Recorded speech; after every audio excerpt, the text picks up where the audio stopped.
제가 잠깐 기도하겠습니다. 감사합니다. 하나님께서 추운 날씨 가운데서 저희들 또 지켜주셨다가 주님의 몸된 교회로서 같이 이렇게 모여서 하나님의 말씀을 들으며 찬양하며 기도하며 하나님께 무엇보다 영광 돌릴 수 있는 귀한 주의를 허락해 주셔서 다시 한번 감사를 드립니다. 하나님께서 우리를 향한 그 놀라운 사랑, 그 사랑이 예수 그리스도를 통해서 우리에게 계시되었고 우리가 그것을 깨닫고 알고 우리 또한 하나님을 사랑하는 마음으로 회개하고 또 예수님을 나의 구원자로 믿음으로 하나님의 사랑 안에 우리 또한 참여하는 자가 되었습니다. 주님, 우리 놀라운 하나님의 사랑을 또 우리가 이 연말연시에 특별히 더 기억하면서 다가오는 새해에 우리가 하나님을 더 사랑하는 그런 우리 성숙한 그리스도인 모두가 될 수 있도록 주님께서 우리의 믿음과 사랑을 더 증대시켜 주옵소서. 오늘 또 우리가 하나님의 말씀을 통해서 우리 마음을 씻기를 원합니다. 부족한 제가 전할 때 성령께서 도와주셔서 꼭 필요한 말씀, 여기 계신 분들 또 라이브 스트림을 통해서 보시는 분들에게 그런 말씀이 되도록 도와주시기를 원하며 감사드리며 모든 말씀 예수님의 존귀하신 이름으로 기도드렸습니다. 아멘. 예, 우리 계속해서 지금 신약 성경의 개요들 살펴보고 있죠. 예, 그래서 우리 지난 시간에 이제 로마서에 대한 전반적인 내용을 좀 살펴봤습니다. 우리가 잘 아는 것처럼 이제 바울이 특별히 이제 스페인에 선교갈 목적으로 로마에 들려서 그들의 믿음을 견고하게 세워주고 그 다음에 그들의 기도와 재정적인 후원을 받으면서 스페인 선교를 가기 위한 목적으로 쓴 것이 뭐다? 로마서다. 그런데 이제 그 로마에 있는 성도들에게 완전 자기가 개척해 세운 교회는 아니지 않습니까? 그래서 그들의 믿음을 증대시켜 주기 위해서 자신이 최소한 3번에 걸친 선교 여행을 통해서 총 정리가 된 하나님의 복음의 말씀을 그들에게 나누기 위해서 미리 이제 그 목적으로 기록한 것이다. 이렇게 우리가 말씀을 드렸죠. 자, 그러면서 이제 바울이 인사말과 더불어서 지난번에 이제 자기 소개와 또 감사하는 마음을 표하는 내용들 봤었죠. 예, 그래서 이제 그 내용 살펴보고 그 다음에 오늘 나눠드린 유인물을 보시면요. 이게 이제 로마서에서 1장 14절부터 32절이 이게 로마서에서 가장 좀 이해하기 어려운 구절 중에 한 구절이 됩니다. 왜냐하면 이게 신학적으로도 뜻이 깊고 또 그뿐만 아니라 말이 어려워요. 말이 오늘 좀 그거를 살펴볼 건데 이제 말이 굉장히 어렵기 때문에 이거를 좀 세밀히 보시지 않으면은 우리가 이것을 자세히 알기가 어렵습니다. 예, 자세히 알기가 어렵습니다. 자, 그래서 여기 이제 먼저 이제 14절 말씀부터 보겠습니다. 참고로 이제 제가 이걸 좀 먼저 말씀드릴 필요가 있는데요. 우리는 한국 사람이니까 한국을 쓰죠. 그 다음에 이제 우리가 보는 영어 성경은 킹 제임스, 이제 영어로 돼 있고 당연히. 그 다음에 이제 이 바울이 썼을 때 사용한 그 성경을 최초로 기록한 언어는 헬라어, 그리스어죠. 예. 그러면 그리스어, 영어, 한국어 이렇게 있습니다. 근데 언어는 각각 제각기 다른 특징이 있죠.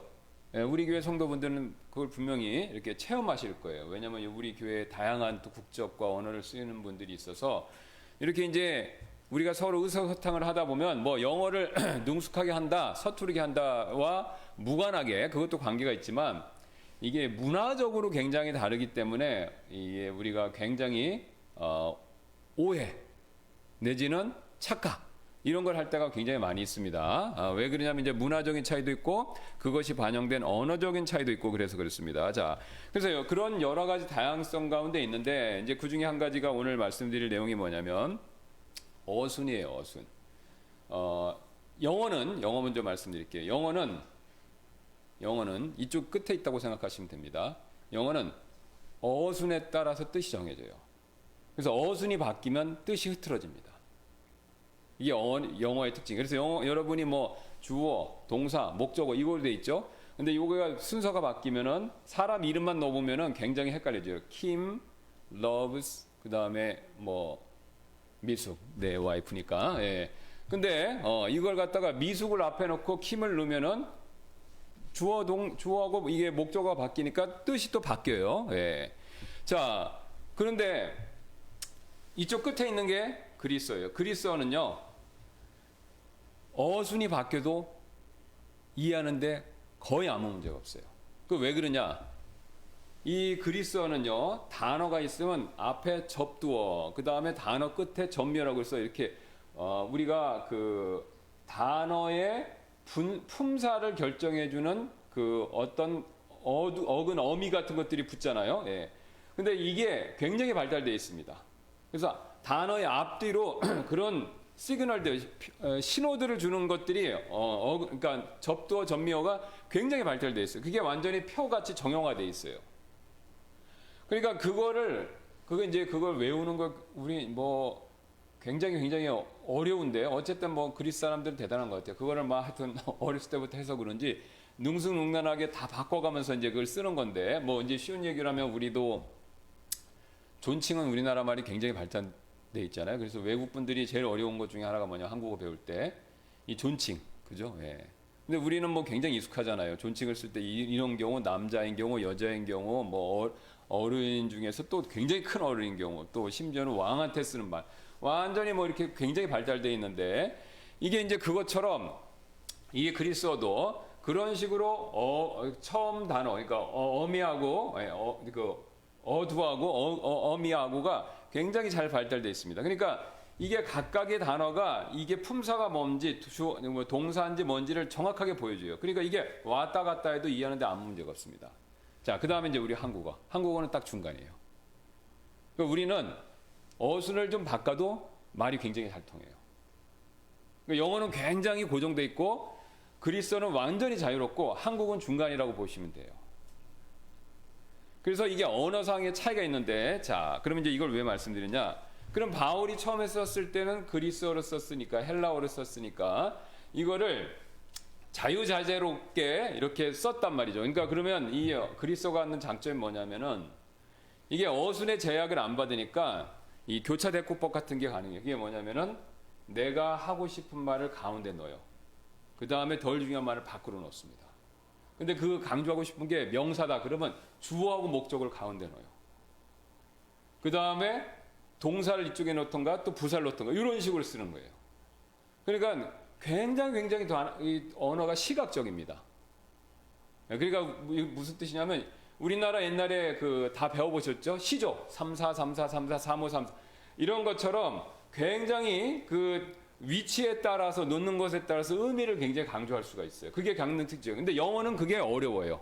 물론 이제 시 같은 것을 할 수는 있지만 이게 일상적 언어에서 그게 굉장히 어려운 겁니다. 근데 그리스어는 그게 굉장히 발달돼 있어요.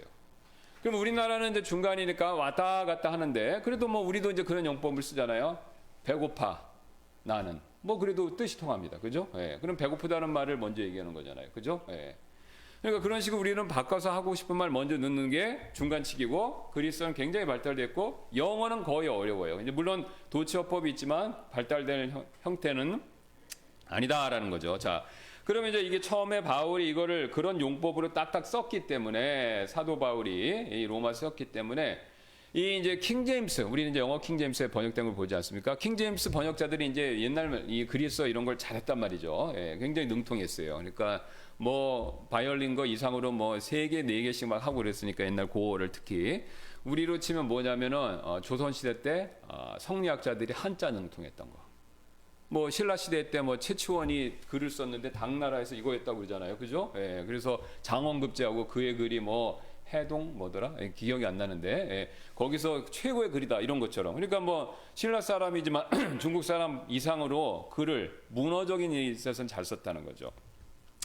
자, 그것과 비슷하게 이제 킹제임스 번역자들도 이제 이걸 그리스어를 충분히 잘 이해했기 때문에 그 그리스어가 갖고 있는 어순에 따른 배치에 대한 중요성을 알고 있었어요. 그러면 그거를 이제 번역을 해야 되는데 문제는 영어가 가지고 있는 약점, 그러니까 영어가 가지고 있는 제약성입니다. 그러니까 영어가 가지고 있는 언어상의 한계가 있는 거예요. 어순을 바꾸면 뜻이 안 통하는 거예요. 그러니까 이 킹제임스 영어의 특징은 뭐냐면 영어 문법이 허용하는 범위 내에서는 원문의 어순을 따른다예요. 그러니까 그 결과 이제 이게 근대 영어, 현대 영어라고 그러죠. 현대 영어의 두 축은 킹제임스 성경하고 섹스피어다 다 그래요. 이건 영문학자들이 하는 얘기예요. 제 얘기가 아닙니다. 예. 그래서 이 두 가지가 이제 그 당시 영어들을 이렇게 픽스하면서 지금의 현대 영어로 발전하는 토대를 이뤘다 다 그래요. 왜냐하면 섹스피어는 뭐 생활 영화에서 문학체가 좋고 이거는 이제 성경이기 때문에 종교와 의식이라든가 이런 거 모든 거에 관련돼서 딱 이게 틀을 만들어 버렸으니까 그 전에는 영어가 우리도 마찬가지잖아요. 맞춤법이 통일이 안 됐습니다. 그러니까 다 소리 나는 대로 막 쓰는 거. 근데 이제 이게 두 가지를 통해서 맞춤법도 통일되고 문법이라는 것도 고정화가 되기 시작한 거죠. 우리나라도 맞춤법 통일 같은 걸 옛날에 한글이 되고 근세에 들어서 했던 것처럼. 예. 근데 그런 작업이 그때 이루어진 거예요. 그래서 영어의 어법이 허용되는 범위 내에서는 원래 원어가 가지고 있는 것을 최대한 방영한다. 이겁니다. 그러면서 그걸 하는 결과 오히려 영어의 헬라어의 이 용법들이 많이 녹아드는 거예요. 그러니까 여러분이 지금 영어에서 도치법, 문법 다 배우셨잖아요. 도치어법. 이건 다 그리스어에서 왔다 보시면 돼요. 그러니까 영어는 원래 그런 도치법이 없습니다. 영어의 언어 가지고 있는 특징상. 근데 헬라어가 그걸 바꿔 쓰면서 가지고 들어왔기 때문에 그게 영어에 들어온 거예요. 왜냐하면 우리도 한자어가 우리의 말에 영향을 미치고, 그죠? 일본 시대 때는 일본어가 우리한테 영향을 미쳤어요. 예, 그거랑 똑같습니다. 지금은 뭐가요? 영어가 또 우리말에 영향을 미치잖아요. 그죠? 예, 그거랑 똑같은 현상이 나타난 겁니다. 자, 그래서 킹제임스 성경은 이제 그렇게 돼 있고, 그 다음에 이제 우리나라 말은 이제 지금 킹제임스 성경에서 번역을 했는데, 역시 우리나라 말도 이게 언어사의 갭이 있으니까 그거를 번역할 때 애로사항이 많이 있는 거예요. 자, 그래서 흠정역이 이제 그거를 번역하려고 최선을 다했는데 여러 가지 이제 약점이 있습니다. 그래서 이제 그런 약점을 또 보완하려고 우리가 새로 지금 근본역을 만들어낸 거고, 자, 어쨌든 이제 그런 큰 흐름을 이해하시고 그 다음에 제가 나눠드린 요걸 보시면 됩니다. 자, 요건 뭐냐면 영어 킹제임스 성경의 어순에 맞춰서 제가 순서를 바꿔서 넣은 거예요. 그리고 최대한 말이 되도록 조사를 좀 붙여봤습니다. 그럼 왜 이것을 했냐? 뭐 성경 변기냐 이런 게 아닙니다. 그 새로운 뭐 번역본 제가 내는 그거 아니고 요 본문을 정확하게 이해하는 걸 돕기 위해서 제가 그 작업을 한 거예요. 그러니까 요거를 쭉 따라 읽으시면 이해하는 데는 큰 도움이 됩니다. 물론 이제 성경 구절을 암송하고 이런 데는 좀 어색하지만 이해하는 데는 굉장히 도움이 되실 거예요. 자, 그래서 그걸 한번 읽어보도록 하겠습니다. 이제 서론이 길었는데 한번 보겠습니다. 우리 이제 영어를 같이 보시면서 영어가 되시는 분들 영어를 보시면서 또 아니면 또 영어가 익숙하시지 않으면 이제 한글만 보시면 됩니다. 자, 보겠습니다. 14절. 여기 이제 흠정역하고 비교해서 보셔도 좋고요. 자, 제가 그냥 있는 대로 읽겠습니다. 나는 다 빚진 자니라 그리스인이나 바바리인에게나. 여기 바바리인은 아시는 것처럼 야만족을 얘기하는 거죠. 그리고 지혜 있는 자나 지혜 없는 자에게나. 그러니까 바울이 지금 다 빚을 졌는데 그리스인이나 바바리인, 그러니까 그 사람들이 뭡니까? 그리스인 그 당시에 문명인, 문화인, 그다음 개화된 사람. 바바리인은요 야만족들, 그죠? 글도 모르고 잔인하고. 그리고 이제 바울이 지금 그리고란 말 쓰고 비슷한 말을 반복했어요. 지혜 있는 자, 그리스인은 지혜 있는 자로 이렇게 또 얘기하죠. 또 바바리인은 이제 개화되지 않은 사람, 야만족이니까 지혜 없는 자, 이렇게. 그래서 지혜 있는 자나 지혜 없는 자에게나 이렇게요. 자, 그 다음에 15절입니다. 그러므로 내 안에 있는 분량대로 나는 복음을 선포할 준비가 되어 있노라. 로마에 있는 너희에게. 자, 우리나라 말이 장점이 거예요. 우리는 이렇게 바꿔도 이해하는 데 문제가 없어요. 예. 이게 좋은 겁니다.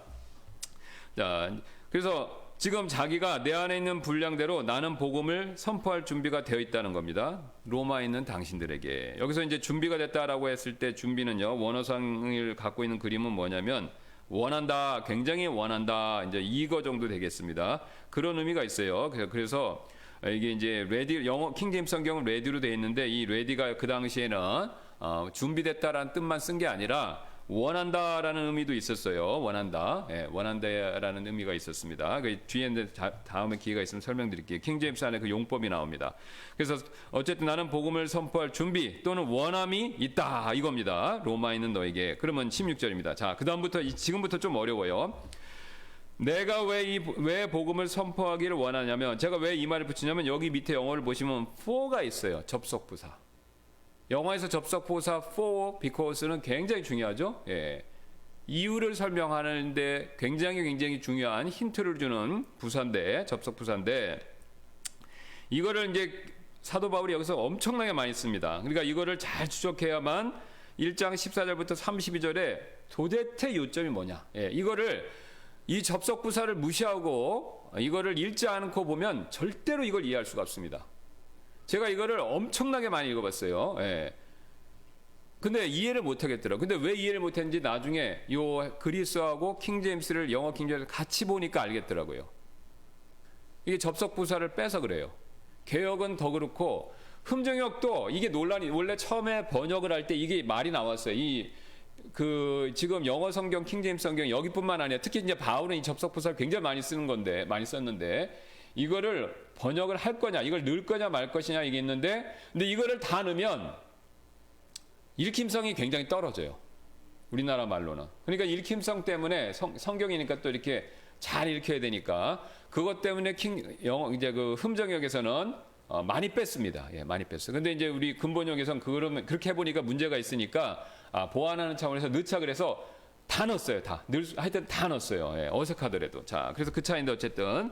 자, 그래서 이제 그런 원칙에서 읽는 겁니다. 그래서 여기 for가 들어가 있기 때문에 그걸 살려줘야 돼요. 그럼 뭐냐? 내가 왜 복음을 선포하기를 원하느냐면 내가 그리스도의 복음을 부끄러워하지 아니하기 때문이며. 그러니까 이제 명확해지죠? 예, 내가 왜 복음을 너희들한테 가서 또 선포하는 것을 원하냐면 내가 복음을 부끄러워하지 아니하기 때문에 그렇다는 거예요. 자, 그 다음에 또 나옵니다. 영어를 보시면 또 for가 또 나와요. 그러니까 이는을 넣었죠. 이는 이걸 즉을 넣어서 풀었습니다. 이는 즉 그리스도의 복음을 부끄러워하지 않는 이유는 이게 되잖아요. 그죠? 예, 그러니까 지금 내가 왜 복음을 선포하기 원하냐? 나 복음 부끄러워하지 않기 때문에 그래. 그러면 내가 또 복음을 왜 부끄러워하지 않느냐? 이렇게 되는 거예요. 예, 그러니까 말이 지금 꼬리를 물고 이유를 설명하는 겁니다. 그러면 이는 즉 그리스도의 복음을 부끄러워하지 않는 이유는 그 복음이 믿는 모든 자를 구원에 이르게 하시는 하나님의 권능이기 때문이라. 그러니까 이해되죠? 자, 보세요. 저를 한번 보세요. 이제 정리할게요. 이게 잘 따라가야 됩니다. 바울이 지금 로마에 가서 뭐 하고 싶대요? 복음을 선포하기를 원한다는 거예요. 그럼 왜 복음을 선포하기를 원한대요? 복음 부끄러워하지 않기 때문에 그렇다는 거예요. 그럼 왜 복음을 부끄러워하지 않느냐라고 얘기하냐면요. 자, 복음이 믿는 모든 자에게 구원에 이르게 하는 하나님의 권능이기 때문이다. 하나님의 권능이기 때문에 구원받게 하는 하나님의 권능이기 때문에 나는 부끄러워하지 않는다 이거죠. 자, 그러면서 먼저는 유대인에게요, 또한 그리스인에게로다. 이렇게 설명을 합니다. 그러니까 지금까지 이 내용 따라오실 수 있겠죠? 예. 자, 그러면 그 다음에 17절 보시면 또 for가 나와요. 예. 그러니까 이게 사람 좀 헷갈리는 거죠. 예. 굉장히 집중력을 하지 않으면 이게 뭔 말을 하는지 헷갈리게 돼 있어요. 자, 그래서 그럼 for를 넣었으니까 그걸 살려야죠. 그러면 왜 복음이 믿는 모든 자를 구원에 이르게 하시는 하나님의 권능이 되느냐면, 그렇죠. 앞에 지금 16절 내용에 대한 설명이 되는 거죠. 왜 하나님의 권능이 되느냐면 복음에는 하나님의 의가 계시되어 있기 때문인데 믿음으로부터 믿음까지이며 이것은 기록된 바 의인은 살리라 믿음으로라고 말함과 같으니라. 이해하기 좀 어려우시겠지만 대충 큰 뜻은 이해가 되겠죠? 자, 그럼 왜 복음이 하나님의 권능이 됩니까? 복음에 하나님의 의가 계시되어 있기 때문에 그렇다는 거예요. 근데 그것이 믿음에서 믿음까지 되고 그것은 의인은 살리라, 믿음으로 살리라라는 말과 같게 되기 때문이다. 이렇게 얘기하는 거죠. 그러니까 바울이 네 가지 이유를 얘기한 겁니다. 네 가지. 이 네 가지 흐름을, 그러니까 벌써 머리 아파지시잖아요. 예, 머리 아파집니다. 저는 이거 굉장히 많이 봤는데도 볼 때마다 저도 머리가 띵해요. 예. 그러니까 이게 처음 보시면 굉장히 어려울 수밖에 없어요. 그래서 그러니까 이거 반복해서 보셔야 되는데 다시 한번 설명하겠습니다. 자기는 복음을 선포하기를 원한다는 거죠. 왜 그러죠? 자기는 복음 부끄러워하지 않는다는 거예요. 그럼 왜 나는 부끄러워하지 않느냐? 복음이 하나님의 권능이기 때문에 그렇다는 거예요. 그럼 왜 복음이 하나님의 권능이 되느냐? 바로 하나님의 의가 계시되어 있기 때문에 그렇다는 거예요. 그러니까 거꾸로부터 얘기하면 하나님의 의, 하나님의 권능, 그 다음에 부끄러워하지 않는다. 그 다음에 자기는 선포할 준비가 되어 있다. 이렇게 얘기를 하는 겁니다. 이런 순서로 쭉 얘기를 하는 거예요. 자, 그리고 이제 그 내용을 17절의 마지막에 의인은 믿음으로 살리라. 우리가 했던 얘기예요. 늘 하는 얘기인데 의인은 살리라 믿음으로. 이제 순서는 이렇게 돼 있어요. 의인은 살리라 믿음으로. 그러니까 의인은 살리라 믿음으로. 그러니까 지금 뭘 강조하냐면 의인은 산다라는 걸 강조하는 겁니다. 근데 그 수단이 뭐냐면 믿음이라는 거예요. 예. 그러니까 의인은 사는데 믿음을 통해서 산다 이 뜻이죠. 자, 그러니까 이제 여기까지 내용을 이해하려면은 이제 바울이 말하고 싶은 것이 뭐냐면 지금 세 번에 걸쳐서 하나, 둘, 셋 for를 썼기 때문에 세 번에 걸쳐서 for를 써서 결국 바울이 말하는 핵심은 뭐냐면요, 하나님의 의가 된다는 겁니다. 그러니까 하나님의 의 때문에 자기는 이게 권능이 되는 거고, 또 하나님의 의 때문에 이게 자기가 부끄러워하지 않는 거고, 또 이 하나님의 의 때문에 자기는 선포하러 그 복음을 선포할 준비가 되어 있고 그걸 원한다, 이렇게 얘기하는 겁니다. 그러니까 하나님의 의라는 걸 굉장히 지금 강조하고 있다라는 것을 문법적으로, 구조적으로 보여주고 있어요. 자, 한국 분들은 영어 문법이 강합니다. 영문법 강해요. 영문법을 안 배운 사람이 없어요. 정규 학교 교육을 다 배우셨습니다. 그래서 학교 배우죠. 시험도 또 문법 공부를 해. 토익, 토플, 뭐 하여튼 영어 시험은 다 문법이 또 들어가요. 요새 뭐 직접 문법 문제는 없지만 문법을 모르면 풀 수 없는 문제들이 많이 있는 거예요. 그죠? 설명도 문법을 해요. 문법을 배우는 게 절대 나쁜 게 아니고 필요한데, 뭐 이제 이거는 영어 얘기니까 여기서 멈추고요. 어쨌든 그 문법 지식을 우리가 활용하면 성경을 이해하는데 막대한 도움이 된다는 겁니다. 막대한 도움. 자, 그래서 이제 여기까지 우리가 충분히 이해가 된 겁니다. 자, 그러면서 이제 그 다음에 더 어려운 구절이 나오죠. 더 어려운 구절. 바로 이제 18절부터 바로 이제 32절까지 이 내용인데, 이게 이제 하이라이트입니다. 이게 굉장히 어려운데, 자. 그 다음에 바울이 또 for를 써요. 영어를 먼저 보시면 for를 쓰죠. 그래서 그 다음에 하나님의 진노가 하늘로부터 계시되었느니라 이렇게 시작하는데, 그 앞에 또 for를 썼어요. 그럼 뭐냐면 앞에 내용을 받는 거잖아요. 그러니까 하나님께서 사람들에게 하나님의 의를 선물로 주시는 것이 꼭 필요한 까닭은, 더 간단히 말하면 하나님의 의를 왜 사람들이 받아야 되고, 왜 하나님은 주셔야 되고 사람들은 왜 꼭 받아야 되는지 그 이유를 설명하는 겁니다. 바로 뭐냐면 하나님의 진노가 하늘로부터 계시되었기 때문이라는 거예요. 하늘로부터 하나님의 진노가 우리를 향해서 나타났다. 계시란 건 뭐냐면 이게 감춰졌다가 탁 열린 거죠. 성경에서 말하는 계시는요, 여러분 모터쇼 생각하시면 돼요. 개봉박도 그래갖고 마지막에 모터쇼 할 때 어떻게 합니까? 자동차 위에다가 커튼 같은 걸 천을 딱 덮어놓잖아요. 그리고 모터쇼를 뭐 시작하겠습니다. 몇 년 며칠 그러면서 이걸 짜잔 하고 나면 그 자동차 본 모습이 드러나잖아요. 그러면 이걸 덮어놨을 때는 대충 차가 어떤 크기인지 이런 건 다 압니다. 그죠? 모양은 다 나오니까. 색깔 이런 내용은 안 보여도 크기, 뭐 외형, 뭐 이런 건 대충 알아요. 근데 자세한 건 모르는 거죠. 색깔도 몰라, 그 안에 상세 디자인도 이것도 몰라요. 그죠?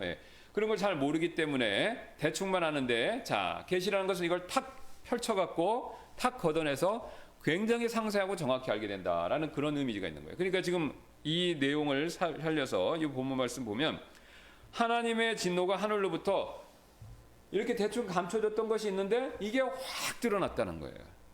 그러니까 하나님 진노가 만천하에 확 드러났다는 거예요. 대충 알았는데 만천하에 나타났다는 거예요. 그러니까 지금 하나님의 진노가 하늘부터 온 세상에 확 드러났기 때문에 그 연유로서 우리가 하나님의 의가 꼭 필요한 걸 느끼게 된다 이거예요. 그러니까 하나님의 의라는 것과 정반대로 대조를 이루는 게 뭐냐면 하나님의 진노예요.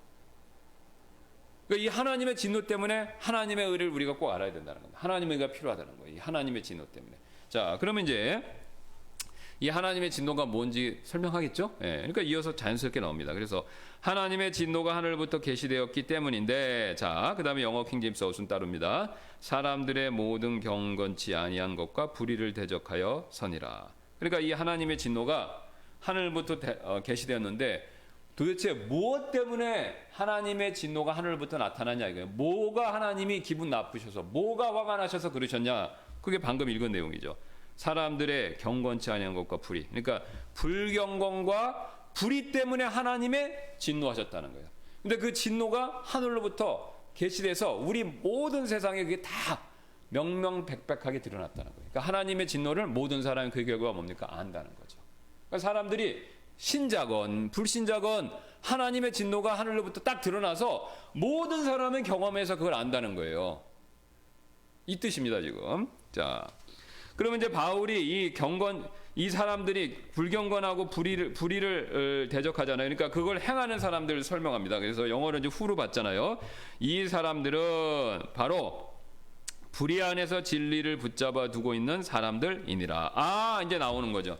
하나님의 진노가 하늘부터 확 드러났어요. 근데 왜 드러났냐면 하나님이 어떤 사람들 때문에 화가 나신 거예요. 근데 그 어떤 사람들이 뭐냐면 불의와 그 다음에 불경건을 행하는 사람들이에요. 근데 그 사람들의 특징이 뭐냐? 후루 받으면 설명하죠. 이 사람들이 어떤 사람이냐면요, 불의 안에서 진리를 붙잡아 두고 있는 사람들이다 이거예요. 여기서 붙잡아 둔다는 건 뭐냐면 이렇게 누르는 겁니다. 소뚜껑이 막 김이 넘쳐서 이 뚜껑이 벗겨지려고 그러잖아요. 그럴 때 어떻게 합니까? 우리가 솥을 이렇게 꽉 눌러주잖아요. 넘치지 말라고. 뚜껑 닫듯이. 바로 그겁니다. 그러니까 이 사람들이 마음속으로 불의 안에서 어떤 진리를 자기가 마음으로 꾹 눌러서 못 나오게 하면서 불경건과 불의를 행한다는 거예요. 그러니까 하나님이 그 사람들의 안팎의 이런 모습을 보고 진노하셨다는 겁니다. 자, 다시 한번요. 이 사람들 안에 무슨 문제가 있어요? 어떤 진리를 알아요. 근데 그 진리를 자기가 불의 가운데서 그 진리를 꽉 눌러버리는 거예요. 마음속 안에서. 그걸 무시하는 거죠. 그래서 성경에서 그거를 여러 가지 표현이 있는데 그걸 보통 뭐라고 표현합니까? 강팍한 마음, 단단한 마음, 돌 같은 마음, 기경되지 않은 마음, 이거죠. 예. 심지어는 더 적나라하게 표현하죠. 금강석 같은 마음. 예. 그러니까 하나님에 대해서 어떤 진리를 가지고 있는데 그거를 애써 모르는 척 하면서 뭐 하는 겁니까? 그 다음에 마음엔 그렇게 하면서 겉으로는요, 불의와 불경건한 일들을 저지르는 거예요. 그러니까 하나님이 안팎으로 사람들의 모습을 딱 그걸 보시면서 화가 나시는 겁니다. 화가 나시는 거예요. 굉장히 진노하셔서, 그리고 자신이 그 진노를 하늘로부터 탁 보여주신 거죠. 자, 그럼 뒤로 가겠습니다. 그러면 이제 이게 나오죠. 여기서 또 비커우스가 또 나와요. 그러면 하나님께서 자신의 진노를 이렇게 드러내실 수 있는 이유는, 그러면 이제 하나님이 화나면 공정해야 되잖아요. 그러면 하나님 화나는 게 맞냐, 이런 이슈가 붙으니까 드러내실 수 있는 이유는, 자 보세요. 하나님을 알만한 것이 그들 속에 분명히 드러나 있기 때문이라. 그러니까 이제 이 부분부터 굉장히 중요합니다. 많은 분들이 하나님 모르고 죽은 사람은 어떻게 해요? 나는 교회 한 번도 안 갔는데 그렇게 해서 지옥 가면 억울하잖아요. 근데 이 변명이 안 통합니다. 여기 뭐라고 말하냐면 하나님을 알만한 것이 그들 속에 분명히 드러나 있다는 거예요. 그러니까 모든 사람은 하나님의 창조물이에요. 그리고 모든 사람이 창조물이 맞으면 이 모든 인류는요, 아담부터 하나님의 형상대로 만들어진 거예요. 그럼 형상이란 것은 뭐냐면 옛날에 도장 찍어서 딱 찍으면, 이게 도장을 반지로 딱 찍으면 그 반지의 모양이 여기 찍히잖아요. 그거랑 똑같아요. 그러니까 지금 복사, 카피본이다 이겁니다. 예. 근데 이제 복사본은 원본하고 거의 진배지만 원품은 아니잖아요. 그죠? 예. 그러니까 하나님의 가지고 있는 어떤 특징들을 굉장히 많이 빼다 박은 겁니다. 하나님 자신은 아니지만. 그러니까 그런 하나님의 형상과 모양을 우리가 만들어진 겁니다. 그래서 우리가 그걸 다 가지고 있어요. 그래서 우리가 그걸 다 가지고 있기 때문에 하나님이 누구신지 어렴풋이나마 다 알고 있다는 거죠. 그걸 다 알고 있다는 거예요. 여기 나와 있잖아요. 하나님을 알만한 것이 그들 속에 분명히 드러나 있기 때문이라. 그러면서 또 4가 나옵니다. 그러면 하나님을 알만한 것이 그들 속에 분명히 드러난 이유는 하나님께서 그것을 그들에게 보이셨기 때문이라.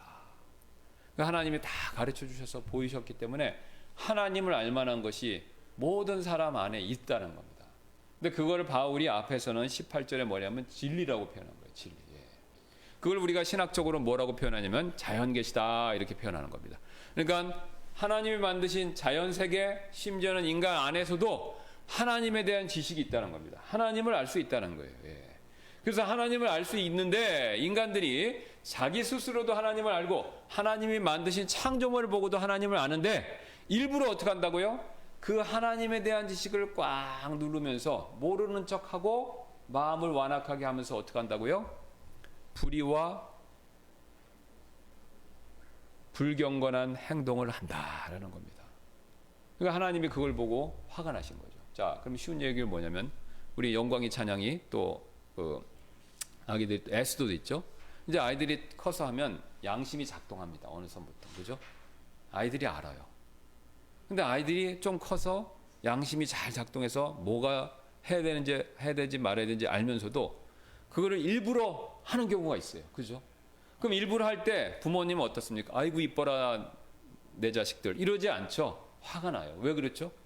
나쁜 일을 해서도 화가 나지만 일부러 했기 때문에. 그러니까 여러분 현행 법에서도 고의로 하면 죄가 더 커집니다. 그거 아시죠? 예. 그죠? 예. 실수라면 과실치사인데, 그러니까 사람을 죽여도 사고로 죽이면은 죄가 경감돼요. 과실치사로. 근데 고의로 죽이면은 죄가 형량이 더 커져요. 그리고 또 더 일부러 잔인하게 고의로 막 더 죽이려고 생각해서 그랬으면 형이 더 커져요. 그리고 일정 수준을 넘어가면 그러니까 이제 사형받는 거지 않습니까? 무기징역이나.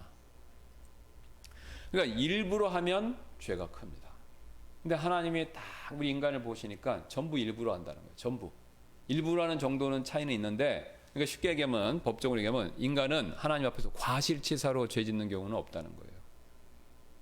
전부 어느 정도냐 차이는 있지만 일부러 한다는 거예요. 일부러. 알면서도. 어떤 사람은 알고면서도 그걸 일부러 많이 완전히 막 반대로 하는 사람이 있고, 어느 사람은 알고 아는데 슬쩍 한다든가. 예. 아니면 어떤 사람은 알면서도 죄송합니다 하고 또 한다든가. 예. 다 알고 한다는 거예요. 알고. 그러니까 하나님이 알고 하는 것에 대해서 굉장히 진노하신다. 이걸 얘기하고 있는 것이죠. 자, 그러면 이제 이 정도까지 바울이 얘기하면 이제 질문이 나옵니다. 제가 이제 이거를 쭉 하면은 10중 8구 이렇게 말씀하세요. 그러면 그게 증거 있냐? 나 하나님 모르는데 하나님 알만한 거 뭐냐? 나는 모르겠는데 이제 그거에 대해서 구체적인 증거를 요구하죠. 예. 자, 그러니까 이제 그걸 설명할 수밖에 없습니다. 그래서 알만한 것을 이미 보이신 까닭에 그분의 보이지 아니하는 것들이 창세로부터 분명히 보이고. 그러니까 하나님은 보이지가 않습니다. 근데 그 보이지 않는 하나님이 존재하신다라는, 그러니까 하나님은 직접적으로 안 보이지만 하나님이 계시다라는 건 보인다는 거예요. 자, 다시 한번요. 우리는 하나님 볼 수가 없어요. 하나님, 디모데서신서 말씀, 하나님 빛 가운데 계시기 때문에 아무도 볼 수도 없고, 예, 그 다음에 우리 구약의 많은 내용처럼 보면 다 죽는 거예요. 그죠? 예. 그래서 우리가 하나님을 직접적으로 천국에 가서 보기 전까지는 못 봅니다. 자, 못 보는데, 그렇다고 해서 하나님을 못 보니까 하나님이 나는 모르겠다라고 부정할 수 없게 하시기 위해서 하나님은 못 보지만 하나님이 계시는 거는 보여줬다는 거예요. 하나님이 있다라는 걸 보여준 거죠. 예. 그러니까 다시 한번 커튼 예를 들어서, 자, 커튼 뒤에 누가 서 있어요. 그러면 거기 사람이 있는지 없는지 뒤에서 불빛 비치면 압니까 모릅니까? 알 수 있죠. 예. 뒤에서 불빛이 보이치면 알 수는 있어요. 그죠? 그래서 실루엣이라고 그러잖아요. 연극 같은 것도 있지 않습니까? 뒤에서 불빛을 비춰서 앞에 얇은 스크린을 놓고 그 모양을 만들어 갖고 그래서 이렇게 동작으로 연극하는 거. 예. 바로 그런 거라는 거죠. 그러니까 하나님이 그렇게 자신을 드러내신 거예요. 하나님은 직접 볼 수는 없지만 실루엣처럼 우리에게 계신다. 그러면 그 뒤에 배우가 있거나 이건 다 알죠. 상식이죠. 그러니까 그거는 가르쳐 주셨다는 겁니다. 자, 그래서 그들에게 보이셨기, 20절 다시 봅니다. 그래서 알만한 것을 이미 보이신 까닭에 그분의 보이지 않은 것들이 창세로부터 분명히 보이고, 자, 그다음 디테일하게 설명드려죠. 그분의 보이지 않은 것들은 만들어진 것을 통해 깨달을 수 있다. 자, 그럼 보세요. 하나님은 직접 볼 수 있지만 하나님의 계신 건 볼 수 있다고 그랬죠. 그러면 하나님의 계신 것을 어떻게 볼 수 있냐? 방법이 뭐냐? 이 만들어진 거. 이 창조물 안을, 그러니까 이 창조물을 유심히 들여다보면, 아, 하나님이 계시구나, 이걸 안다는 거예요.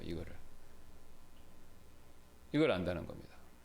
그러니까 창조물을 보면 신이 있다, 조물주가 있다, 지적 창조자가 있다, 이거는 다 안다는 거예요. 이거는 부정 못한다는 겁니다.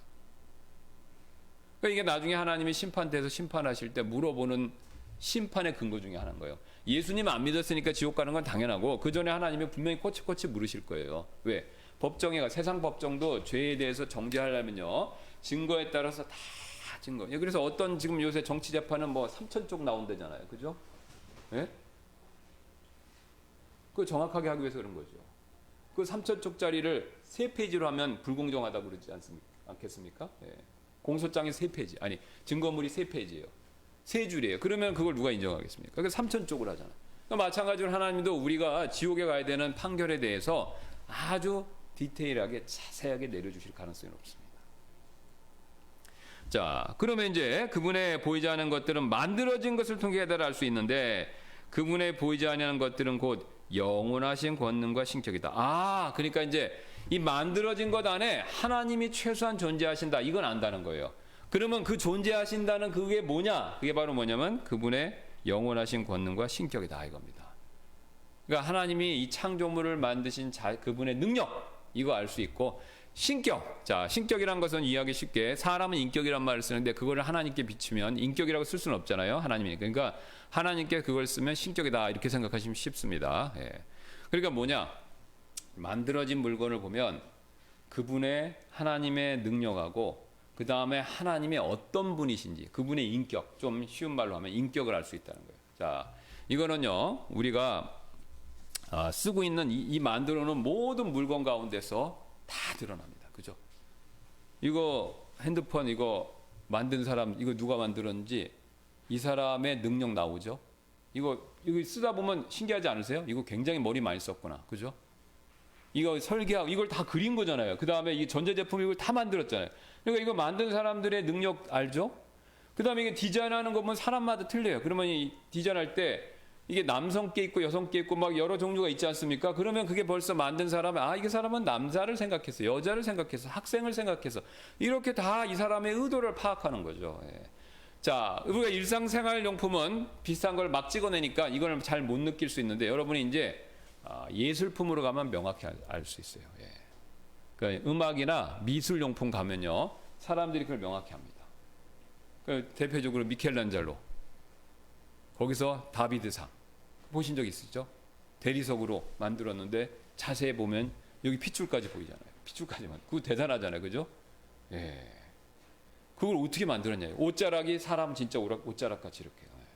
그러면 그걸 뭘 보여줍니까? 돌을 완전 진흙같이. 아니 진흙보다 뭐 플라스틱 도 애들 노는 거. 그거보다도 더 부드럽게 다루어서 그걸 만들어요. 그러니까 미켈란젤로가 천재라는 게, 조각가로서 천재라는 게 드러나죠. 그 다음에 그의 생각도 거기 들어가 있는 거예요. 그죠? 예. 그가 뭘 꿈꿨고 다윗의 일을 통해서 뭘 느꼈는지 그거에 그 사람의 그 인품 같은 것이 나온 거죠. 왜? 이 다비드 상 같은 걸 만든 사람 여러 사람이 있겠지만 미켈란젤로 건 또 다르다는 거죠. 그게 다 독특한 거죠. 예. 그러니까 여러분 초등학교 때 아이들 이렇게 가르쳐 놓은 거 보시면 알잖아요. 그림 그리라고 딱 시키면 다 틀려요. 똑같은 사물아 꽃병 놓고 그리라 그러면 그린 내용이 다 틀립니다. 왜 그러죠? 인격, 개성이 다 틀려서 그런 거죠. 그러니까 작품 속에 그 사람의 실력, 작품 속에 그 사람이 어떤 사람인가 이게 다 드러납니다. 자, 동일한 원리라는 거죠. 이 창조물에 다 있는 거예요. 그러니까 개미 한 마리, 지금은 원자까지 들어가죠. 원자나 양자 같은 것까지 우리가 연구해서 잘 보면요, 거기에 하나님의 권능과 하나님의 신격, 인격이 나온다는 거죠. 쉬운 예로 여러분 이게 지구가 아시잖아요. 흔히 많이 얘기하는 거죠. 태양하고 수금지구 아닙니까? 수금지명, 수금지 뭐죠? 그 다음에 화. 예. 그럼 수금지화니까 금성, 화성은 사람이 살 수가 없어요. 그죠? 너무 뜨겁고 너무 차가우니까 딱 여기만 적당한 거예요. 그러면 여기 하나님 만드셨는데 요걸 안 배하셨다는 거예요. 그러면 일단 여기 태양을 기준으로 여기에 정확하게 도니까 한 번이라도 어긋나면 지구는 인류는 멸망입니다. 좀 더 가까이 가면 타서 죽고 조금 멀리 가면 얼어 죽는 거예요. 근데 그게 지금까지 창조된 이후로 뭐 진화론자 얘기를 따라서 수십만 년 됐다 치더라도 이게 한 번도 벗어난 적이 없는 겁니다. 그러니까 하나님의 권능이 대단해요. 얼마나 페이스풀합니까? 사람이 만든 기계에 명품도 100년, 200년 못 가요. 그죠? 진화론자 얘기를 액면 그대로 해서 수십만 년이라고 쳐줍시다.